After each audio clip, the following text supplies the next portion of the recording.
पांचवी भक्ति है। मंत्र जाप मम दृढ़ विश्वासा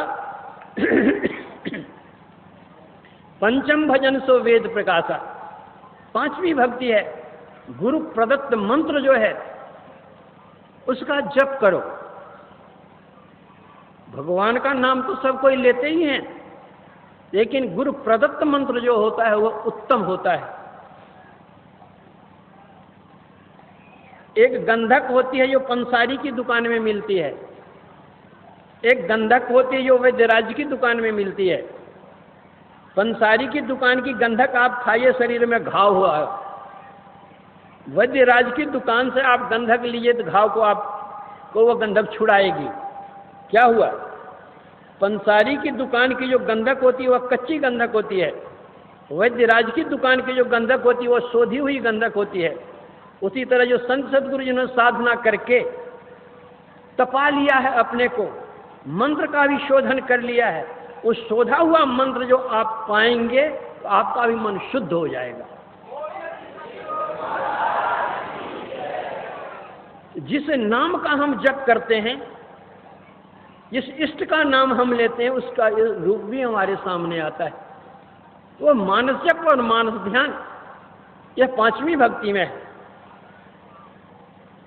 ये पांच भक्ति तक स्थूल भक्ति है। अब छठ दम शील विरति बहु कर्मा निरत निरंतर सज्जन धर्मा। अब छठी भक्ति यहां सूक्ष्म भक्ति है। दमशील, इंद्रिय निग्रह का स्वभाव वाला बनो। हमारी 10 इंद्रियां बाहर की हैं।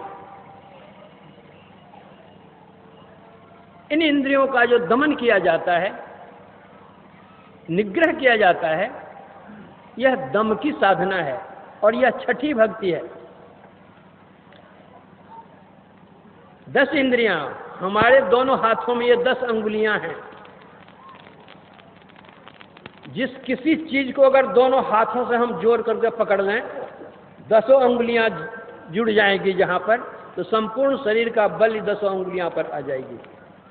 उसी तरह हमारी जो चेतन धारा 10 इंद्रियां में फैली हुई हैं, दृष्टि की दोनों धाराओं को मिला करके जो एक करेंगे तो सारी चेतन धाराएं सिमट करके वहां पहुंच जाएगी, एकत्र हो जाएगी।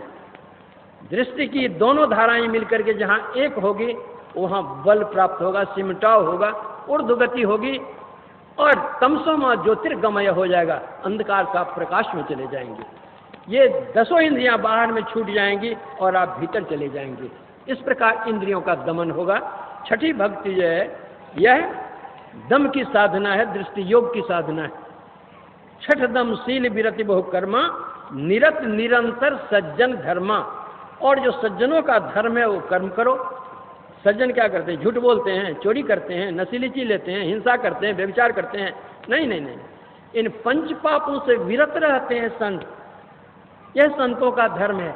एक ईश्वर पर विश्वास करते हैं, उनकी प्राप्ति अपने अंदर होगी इसका दृढ़ निश्चय करते हैं, सत्संग करते हैं, ध्यान करते हैं, गुरु सेवा करते हैं, स्वावलंबी जीवन जीते हैं।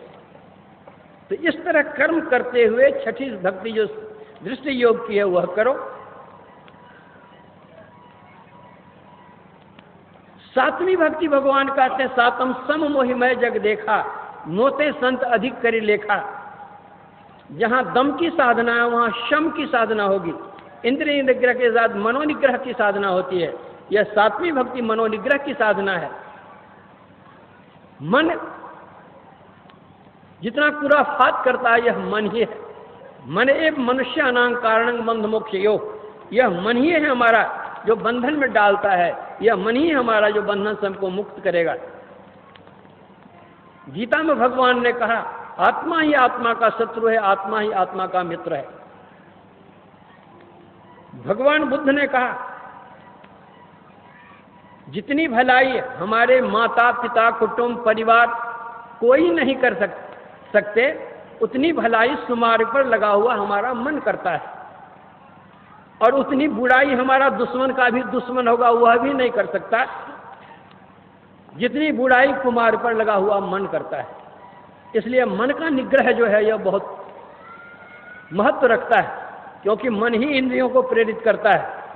यह मन का दमन कैसे होता है?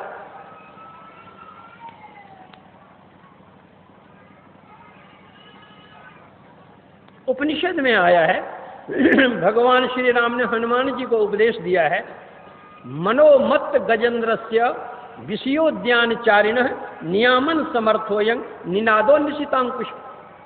जिस तरह मदमस्त हाथी कदली वन में जाता है, तोड़ता है, फोड़ता है, दौड़ता है, इधर उधर करता है, और जब महावत आता है, अंकुश मारता है, तो हाथी उधर भागने के बजाय पीछे भागता है। उसी तरह मनमस्त गजराज जो विषय की वाटिका में विचरण करता है, जब शब्द रूप अंकुश लगता है, वह विषय से मुड़कर निर्विषय की ओर जाता है। इसलिए संत कबीर साहब ने कहा था, शब्द खोज मन बस करे सहज जोग है ये। मन को भस्म करने की सर्वोत्तम साधना है नादानुसंधान। भगवान शंकराचार्य ने नादानुसंधान की स्तुति की है और कहा है कि हे नादानुसंधान, तुम ही परब्रह्म परमात्मा से जाकर के मिला सकते हो। नादानुसंधान नमस्तु तुभ्यं त्वं मन्महे तत्व पदम लयानाम भवत प्रसादात पवनेन साकम विलीयते विष्णु पदे मनो में सर्वचिंतांग परित्यज्य सावधानेन चेतसा नाद एवानुसंधेय योग साम्राज्य मिच्छता। तो जो नादानुसंधान की क्रिया करते हैं उनका मन वश में हो जाता है। इसलिए सात्विक भक्ति नादानुसंधान है। जहां शम की साधना होगी वहीं समता होगी, क्योंकि वह नाद जो है, ओम प्रणव स्फोट उद्गीत, वह सर्वव्यापी शब्द है।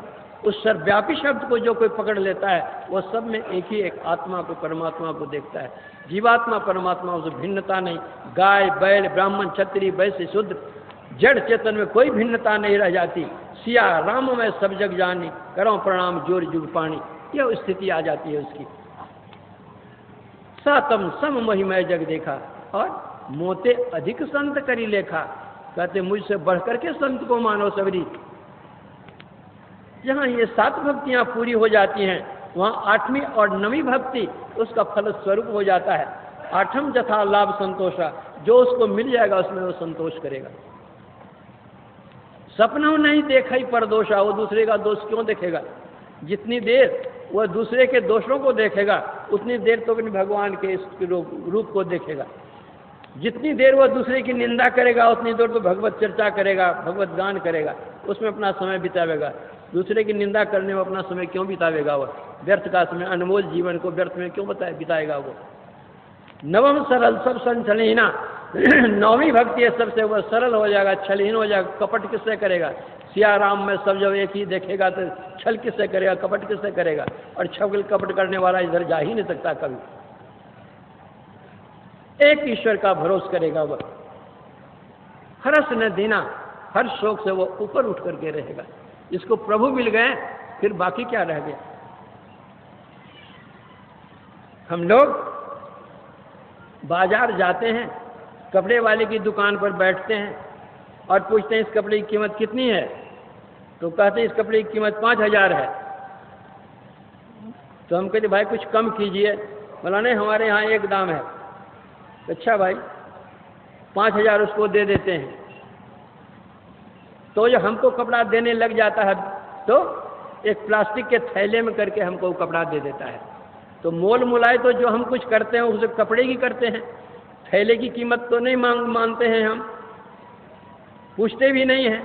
तो जैसे मोल मुलाई तो कपड़े की होती है और थैला मंगनी में मिल जाता है, उसी तरह जो ईश्वर की भक्ति करते हैं तो ईश्वर तो मिल जाते ही हैं और माया मंगनी में मिल जाती है। कोई कहे कि बनिया बड़ा चालाक होता है, थैला का भी दाम उसी कपड़े में जोड़कर पहले रख लेता है, तो परमात्मा बनिया से कम नहीं है, उससे बेसी बनिया है। वो सब जोड़ करके भक्ति में ही वो ले लेता है।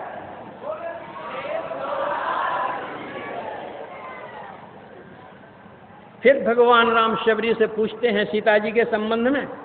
सीता जी के संबंध में शबरी कहती है थोड़ी दूर पर जाइए, पंपासन में सुग्रीव मिलेंगे, वहाँ आपको सारी बात बताएंगे।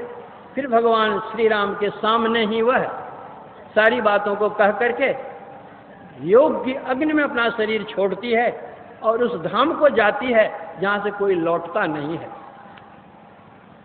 लकड़ी की चिता नहीं जलाती है। सज योग पावक देह हरिपद लीन भई जह नहीं फिरे। तुलसीदास जी कहते हैं एक निम्न वर्ग की नीच कुल की, छोटी कुल की, पढ़ी नहीं, लिखी नहीं, सुंदरी नहीं, धनवान नहीं, गुणवान नहीं, बलवान नहीं, अत्यंत तुच्छ से तुच्छ नारी, वह भगवान को प्राप्त कर सकती है, परमात्मा को प्राप्त कर सकती है। तब जो हम अपने को धनवान, बलवान, गुणवान, विद्वान, उच्च कुलीन सब समझते हैं, हम भगवत भजन करके क्यों नहीं प्रभु को प्राप्त करते? धन्य हुए हैं जो भगवत भक्ति करके प्रभु को प्राप्त कर लेते हैं, चाहे वे किसी जाति, किसी पात, किसी धर्म, किसी मजहब, किसी संप्रदाय, किसी रिलीजन के हो। धन्य हुए हैं। यह मनुष्य शरीर की बहुमूल्य मनुष्य शरीर की उपादेयता इसी में है। हम लोग ईश्वर की भक्ति करें। रामचरितमानस के अंदर में जितने पात्र आए हैं, जो गति भीलनी शबरी की हुई है, वह गति और किसी दूसरे की नहीं हुई। कितनी छोटी जाति की और कितना ऊंचा पद पाया है। यह झारखंड क्षेत्र आदिवासियों का क्षेत्र है। सब आदिवासियों को मैं प्रेरित करता हूँ, सबको मैं सलाह देता हूँ कि आप लोग भी ईश्वर का भजन कीजिए, ईश्वर की भक्ति कीजिए। नर हो व नारी हो, शबरी जैसे क्या कहते उच्च गति को प्राप्त कीजिए, अपना परम कल्याण बनाइए। और इन आदिवासी भाइयों से, बहनों से मैं बहुत प्रसन्न होता हूँ। जब मैं यहाँ आता हूँ, ये लोग सत्संग में सम्मिलित होते हैं और बहुत से ये आदिवासी लोग सत्संगी हो गए हैं, सत्संगिन हो गए हैं। ये लोग मांस, मदिरा, अंडा, शराब सब छोड़ करके सब अपना काम रोजगार जो वह करते हैं और भगवत भजन करते हैं। इससे यह लोग भी इनका सुधरेगा, पर लोग भी सुधरेगा, दोनों कल्याण में होगा। जितने झारखंड के हैं, सबसे मैं आग्रह करूंगा कि सबको ईश्वर के भक्त बने। जो कोई ईश्वर के भक्त बनेंगे, आध्यात्मिकता को अपनाएंगे, वे सदाचारिता को पालन करेंगे। सदाचारी जहाँ के लोग होंगे, वहाँ की सामाजिक नीति अच्छी होगी, और जहाँ की सामाजिक नीति अच्छी होगी, वहाँ की राजनीति बुरी हो ही नहीं सकती है। अच्छी से अच्छी यहाँ की राजनीति हो। मरांडी साहब बहुत अच्छे हैं, बहुत अच्छे हैं, सुशील हैं, सज्जन हैं, विद्वान हैं, विनयशील हैं और लोकप्रिय नेता हैं। उनके लिए भी मेरी शुभकामना है। और झारखंड में जितने हैं, सबके लिए मेरी शुभकामना है। जो दूर दूर से आए हैं, सबके लिए मेरी शुभकामना है। इस पवित्र सत्संग का आयोजन जिन्होंने किया है, उनके लिए भी मेरी शुभकामना है। इस काम में जिन्होंने तन, मन, धन, वचन कुछ भी लगाया है, किसी प्रकार का सहयोग किया है, बहुत बड़ा पावन कार्य किया है, उन सब के लिए मेरी शुभकामना है। और अंत में मेरा आशीर्वाद है। जो मुझसे कोई बड़े होंगे, उनके लिए मेरा प्रणाम है, और जो कनिष्ठ मुझसे आशीर्वाद लेने के योग्य होंगे, उनका मैं आशीर्वाद करता हूँ। और सबके लिए मेरा धन्यवाद है।